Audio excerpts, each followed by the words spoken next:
ముక్కు పోగు చెప్పేసింది ముద్దుకు అడ్డం రానని, మువ్వ కూడా చెప్పేసింది సవ్వడి చెయ్యనని.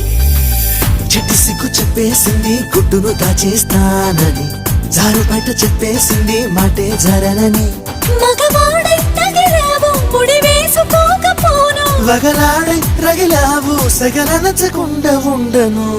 నీళ్ళు నీళ్ళు నీళ్ళు బంగారం గాను, నా రవ్వల కొండ నీ ఒళ్ళో బందీనవుతాను. నీ ఒళ్ళో ఉల్లాసం కాను, నా గవ్వల దండ కౌగిల్లో వందేళ్ళుంటాను. చిలకను నేను చెరుకు నువ్వు కొరికినవే